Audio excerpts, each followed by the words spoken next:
Welcome to F star YouTube channel student. Last time हम पढ़ रहे थे पोलराइजेशन। आज हमारा जो टॉपिक है वो है ब्रीव-स्ट्रेट्स एंगल। ये हम लोगों ने कैलकुलेट करना है। इसकी कैलकुलेशन करेंगे और देखेंगे कि ये एंगल होता क्या है। स्टूडेंट, आज का लेक्चर जो है ये काफ़ी इंपॉर्टेंट है। इसके जो मैथमेटिकल स्टेप है वो अच्छे से समझ लेने हैं। एक डायग्राम बनाइए, पहले मैं इसको एक्सप्लेन करूंगा, उसके बाद फिर मैं इसके डिफाइन पढ़ूंगा और साथ में इसकी डेरिवेशन भी करवाऊंगा। तो चलते हैं टॉपिक की तरफ। टॉपिक का नाम है बच्चे ब्रीव-स्ट्रेट्स लॉ और इसका एंगल जो होता है इसे कहते हैं ब्रीव-स्ट्रेट्स एंगल या पोलराइजिंग एंगल भी कहते हैं। अब ये पहले डायग्राम बनाइए, इसको मैं थोड़ा सा एक्सप्लेन करता हूँ, फिर मैं यहाँ पे इसकी कैलकुलेशन करने वाला हूँ। तो जो मैथमेटिकल स्टेप है ये अच्छे से समझ लीजिएगा, इनको नोट कर लीजिएगा, कोई चीज़ ना समझ आए तो आप पूछ लीजिएगा। स्टार्ट करते हैं टॉपिक। अब यहाँ पे एक डायग्राम बनाइए बच्चे, ये मेरे पास मीडियम की जो है वो मीडियम 1 और मीडियम 2 के दरमियान यहाँ पे एक बाउंड्री है। अब देखा जाए तो यहाँ पे लाइट आके फॉल कर रही है, इस लाइट का नेम है अनपोलराइज्ड लाइट। यानी ये लाइट पोलराइज्ड नहीं है, ये अनपोलराइज्ड लाइट है। इसमें मैंने यहाँ पे 2 प्लेन बनाए हैं, एक y का और दूसरा x का। अब ये लाइट आके पड़ेगी इस मीडियम के ऊपर। ये मीडियम ग्लास हो सकता है, वाटर हो सकता है। अच्छा, लाइट पड़ने के बाद 2 तरह से जाती है, या तो लाइट टकरा के वापस जाती है और कुछ लाइट इसके मीडियम के अंदर से पास हो जाती है। अब ये चीज़ याद रखिएगा, ये जो ऊपर वाला मीडियम 1 है, ये मीडियम हमारे पास होता है रेयर मीडियम, यानी एयर लगा लें तो ये रेयर मीडियम आएगा मेरे पास।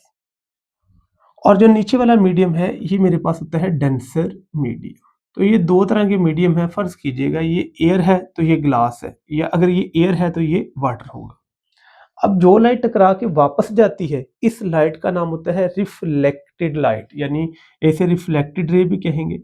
यानी अगर मैं इसकी बात करूं तो ये मेरे पास आएगा रिफ्लेक्टेड लाइट या रे भी कह सकते हैं। और जो मीडियम के अंदर से पास करके इसका नेम आता है रिफ्रैक्टेड, तो ये हमारे पास बनेगी रिफ्रैक्टेड रे बन जाएगी। तो ये मेरे पास अनपोलराइज्ड लाइट आगे 2 जगह चलेगी। अब सवाल ये कि यहाँ पे मैंने एक सिंगल प्लेन बनाया और यहाँ पे भी एक है, यानी मैं कह सकता हूँ कि ये लाइट मेरे पास हो गई है प्लेन पोलराइज लाइट, यानी ये लाइट पोलराइज हो चुकी है। ये मैं एक्सप्लेन करता हूँ कैसे हुई है। और सेम ये लाइट भी मेरे पास क्या हो चुकी है, प्लेन पोलराइज लाइट। क्योंकि जो लाइट यहाँ पे पहुंच रही है वो एक सिंगल प्लेन वाली है, लेकिन जो पहले लाइट आ रही थी ये अनपोलराइज्ड लाइट थी। लाइट पड़ी ग्लास के ऊपर या वाटर के ऊपर तो कुछ लाइट टकरा के वापस चलेगी जिसका नेम रखा हमने रिफ्लेक्टेड लाइट, और कुछ मीडियम के अंदर से पास हो जिसका नाम रखा रिफ्रैक्टेड। और दोनों ही लाइट मेरे पास पोलराइज्ड है। अब यहाँ एक चीज समझनी है कि लाइट कब पोलराइज हो रही है। अब जरूरी नहीं कि हर एंगल पे पोलराइज होगी।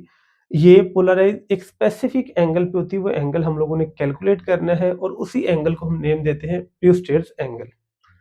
अब स्टूडेंट थोड़ा सा थ्योरी को समझ लीजिएगा। ये जो लाइन मैंने डॉटेड लाइन लगाई इसे कहते हैं नॉर्मल लाइन। जब लाइट डेंसर मीडियम से जाती है रेयर मीडियम के अंदर, सॉरी डेंसर से रेयर के अंदर, तो ये अवे फ्रॉम द नॉर्मल होती है। और जब ये रेयर मीडियम से डेंसर की तरफ आती है तो ये टुवर्ड नॉर्मल हो। इस वजह से मैंने ये लाइन बिल्कुल सीधी नहीं लगाई, टुवर्ड नॉर्मल लगाई है। अब ये जो एंगल होता है इसे कहते हैं आप एंगल ऑफ इंसिडेंस। ये मेरे पास आएगा आई एंगल। ये रिफ्रैक्टेड एंगल है, इसे मैं कहूंगा आर एंगल, या बुक के ऊपर इसको थीटा आर भी लिखा जाता है, यानी इसको आई कहेंगे या इसका नाम थीटा आई होता है। अब यहाँ पे एक चीज बड़ी अहम याद रखने वाली है, ये लाइट कब पोलराइज होगी।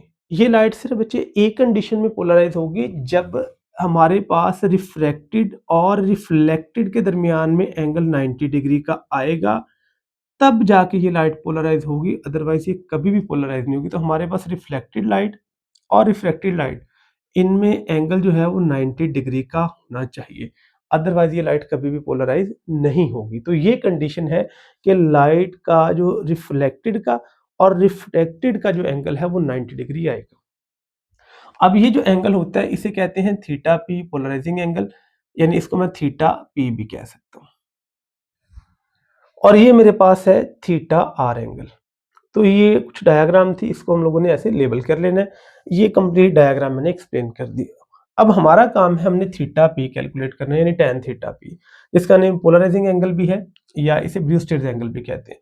अब यहाँ पे मैं इसको लास्ट पे एक्सप्लेन करूंगा डिफाइन को। सबसे पहले हमारे पास जो होता है वो होता है स्नेल्स लॉ। ये हम लोगों ने मैट्रिक में पढ़ते हैं और इसकी इक्वेशन काफी इंपॉर्टेंट भी है। स्नेल्स लॉ हमारे पास क्या कहते हैं, n1 sine theta 1 is equal to n2 sine theta 2 आएगा। तो ये मेरे पास स्नेल्स लॉ की इक्वेशन। n1 वो मीडियम है जहां से लाइट आ रही है और हमारे पास ये मीडियम आ रहा है रियर मीडियम, और n2 वो मीडियम है जहां पे लाइट जा रही है जिसका नेम हमने रखा हुआ डेंसर मीडियम। अब यहाँ पे n1 first medium sine theta I, ये थीटा आई हमारे पास जो है इसे आप लोग कहते हैं एंगल ऑफ इंसिडेंस, या इसका नाम आई एंगल भी होता है। तो आप बेशक किसी जगह थीटा 1 लिख लें, थीटा आई लिख लें, इससे फर्क नहीं पड़ेगा। तो ये मेरे पास जाएगा theta I is equal to n2 वो मीडियम है जहां पे लाइट जा रही है, इसको कहते हैं डेंसर मीडियम। तो ये बनेगा n2 और ये आएगा साइन, और ये मेरे पास कहलाता है थीटा आर यानी एंगल ऑफ रिफ्रैक्शन। ये मेरे पास इक्वेशन थी कि मैंने थीटा 1 की जगह लिख दिया थीटा आई, n1 की जगह n1 आ गया, n2 डेंसर मीडियम आ गया और थीटा 2 की जगह क्या आ गया, आर आ गया। अब यहाँ पे थोड़ा सा पॉइंट समझ लेना है अभी, ये जो एंगल है ना ये पूरी एक लाइन का, ये एंगल हमारे पास आता है बच्चों 180 डिग्री का, यानी कंप्लीट स्ट्रेट लाइन है ना, इसका एंगल 180 आएगा। अगर देखा जाए तो theta P plus 90 degree plus theta R will be equal to 180 degree, यानी अगर यहाँ थीटा पी 90 और थीटा आर तीनों को ऐड करो तो इस पूरी साइड का एंगल बनेगा 180। तो मैं डायग्राम से देख के लिख सकता हूँ कि मेरे पास theta P plus 90 plus theta R will be equal to 180 degree आएगा। तो ये 90 इधर प्लस है तो जाके माइनस हो जाएगा, theta P plus theta R will be equal to 180 minus 90 जो कि बिकम्स इक्वल टू 90 डिग्री है। तो यहाँ पे theta P plus theta R will be equal to 90 degree. अब यहाँ पे ये जो इक्वेशन हमने निकाली थी स्नेल्स लॉ से, इसमें हम लोगों ने थीटा आर की वैल्यू पुट करनी है, इसको मैं नेम देता हूँ इक्वेशन नंबर 1 का। अगर थीटा आर देखा जाए तो स्टूडेंट ये आएगा 90 माइनस थीटा पी, तो यानी हम यहां से थीटा आर की इक्वेशन निकाल लेंगे तो बनेगा 90 माइनस थीटा पी आ जाएगा। तो ये मेरे पास जो वैल्यू आएगी ये मेरे पास आ जाएगी थीटा आर की वैल्यू। अब यहाँ पे थीटा आई जो है ना ये एंगल ऑफ इंसिडेंस है, ये अब हम लोगों ने थोड़ा समझ लेना है। जब लाइट टकरा के जाती है तो एंगल ऑफ इंसिडेंस और एंगल ऑफ रिफ्लेक्शन इक्वल होती है। असल में जो थीटा आई है ना ये भी थीटा पी के ही बराबर आता है, क्योंकि जितना एंगल ऑफ इंसिडेंस है उतना एंगल ऑफ रिफ्लेक्शन भी होता है। तो हमारे पास थीटा पी को ही हम असल में आई भी कह सकते हैं या थीटा आई भी कह सकते हैं। तो यहाँ पे जो दूसरी वैल्यू रिप्लेस करनी है, एक तो थीटा आर की है, दूसरा यहाँ पे लिख देना है theta I will be equal to theta P. तो ये दो वैल्यू मैं यहाँ इस इक्वेशन के अंदर रिप्लेस करूंगा। तो अगर मैं यहाँ पे रिप्लेस करूंगा मेरे पास वैल्यू बनेगी n1 sine theta P will be equal to n2 sine 90 minus theta P आ जाएगी। यहाँ तक स्टूडेंट बड़े ध्यान से समझ लीजिएगा, हमारा क्वेश्चन बिल्कुल सॉल्व होने वाला है।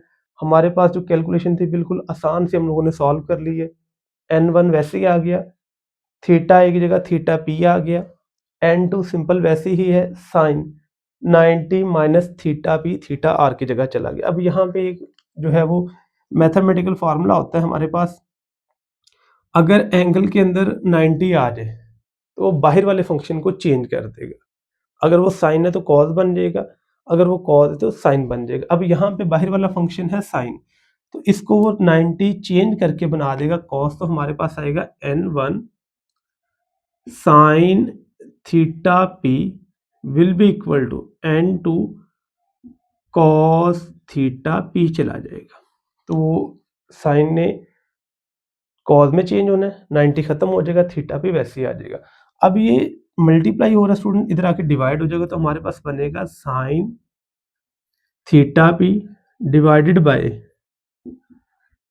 cos theta p becomes equal to n2 over n1। तो जो साइन ओवर कॉज है ये तो फंक्शन ही tan का होता है, तो हम इसको लिख सकते हैं tan theta p will be equal to n2 over क्या आएगा n1 आ जाएगा। तो यही वो इक्वेशन थी जो हम लोगों ने डिराइव करनी थी, tan theta p is equal to n2 over n1 आ जाएगा। अब यहाँ पे स्टूडेंट मैंने वो डिफाइन लिखी है ब्रूस स्ट्रेट एंगल की, कह रहा था angle theta P polarising angle होता है, या इसका दूसरा नेम हमारे पास ब्रूस स्ट्रेट एंगल भी आता है। तो याद रखिएगा पोलराइजिंग एंगल का वर्ड आ जाए या हमारे पास ब्रूस स्ट्रेट एंगल आ जाए तो एक ही बात है। कहता है कि the angle theta P for which reflected ray and refracted रे makes an angle of 90 degree between them. तो ये एंगल तब बनता है थीटा पी या पोलराइजिंग एंगल या ब्रूस स्ट्रेट एंगल जब ये वाला एंगल 90 डिग्री आएगा। तो ये इक्वेशन थी n2 डेंसर मीडियम है n1 रिजिड मीडियम। हमने किसी भी अगर मीडियम का ब्रूस स्ट्रेट एंगल निकाला तो हमें सिर्फ उनका रिफ्रैक्टिव इंडेक्स पता हो। tan थीटा पी जो है ना वो इक्वल टू द रेशियो होता है डेंसर मीडियम के refractive index divided by rigid medium का रिफ्रैक्टिव इंडेक्स। अब यहाँ पे एक एमसीक्यू का पॉइंट आ जाता है, अगर फर्ज कीजिएगा वो कहे कि हमारे पास जो रिजिड मीडियम है ना वो एयर है, यानी अगर वो लाइट जो है ना वो एयर से आ रही है, एयर को हम ले रहे हैं रिजिड मीडियम, तो यानी n1 की वैल्यू कितनी आएगी 1, और n2 की जगह आप n पुट कर दें तो फिर भी tan theta p becomes equal to, तो ये किसके बराबर हमारे पास बच्चों जाएगा, ये जाएगा tan theta p will be equal to n2 over n1। n2 की जगह n आ गया तो ये हमारे पास जाएगा n। इसको tan थीटा p भी कह सकते हैं, tan थीटा b भी कह सकते हैं, इससे फर्क कोई नहीं पड़ेगा। यही ब्रूस स्ट्रेट एंगल भी है, यही पोलराइजिंग एंगल भी आता है। तो यहाँ पे अगर हमने ब्रूस स्ट्रेट एंगल निकालना है तो tan theta p will be equal to, ये जाएगा tan inverse into refractive index जाएगा। इसी तरह कई दफा वो हमें कहता है कि calculate the Bruce straight angle for glass, air and glass medium है, तो एयर के लिए वैल्यू 1 हो जाएगी, ग्लास के लिए हम उसका रिफ्रैक्टिव इंडेक्स पुट करेंगे तो tan इनवर्स करके निकालेंगे, उसका एंगल राउंड अबाउट 57 डिग्री आ जाएगा। इसी तरह ही वो कहता है what will be the Bruce straight angle for water, यानी एयर ऊपर है नीचे वाटर है, तो फिर यहाँ पे हम वाटर का रिफ्रैक्टिव इंडेक्स पुट करेंगे, यहाँ पे tan थीटा b निकाल लेंगे, तो इसको थीटा p भी कह सकते हैं और बच्चे हम थीटा p भी कह सकते हैं, इससे फर्क नहीं पड़ेगा। अब ये डिफाइन में ऊपर वाली रीड कर देता हूँ, ब्रूस स्ट्रेट लॉ कहता है the particular angle of incident या incidence on a transparent medium, और किसके ऊपर, when the reflected light is almost plane polarise. वो कहता है कि वो एंगल ऑफ इंसिडेंस जब रिफ्लेक्टेड लाइट जो है, ये वाली रिफ्लेक्टेड लाइट कौन सी हो जाए, प्लेन पोलराइज, उस वक्त इस एंगल का जो नाम है वो बनेगा हमारे पास ब्रूस स्ट्रेट एंगल या पोलराइजिंग एंगल, और इस लॉ को आप लोग कहते हैं ब्रूस स्ट्रेट लॉ। तो ये स्टूडेंट आज का हमारा टॉपिक था। उम्मीद करता हूँ आपको समझ आई होगी और आपने अच्छे से लेक्चर नोट किया होगा। अगर इसमें से कोई कन्फ्यूजन है तो आप कमेंट कर सकते हैं। Thank you so much for watching my YouTube channel FA star. मज़ीद वीडियोज़ के लिए मेरा यूट्यूब चैनल सब्सक्राइब कीजिएगा। Thank you.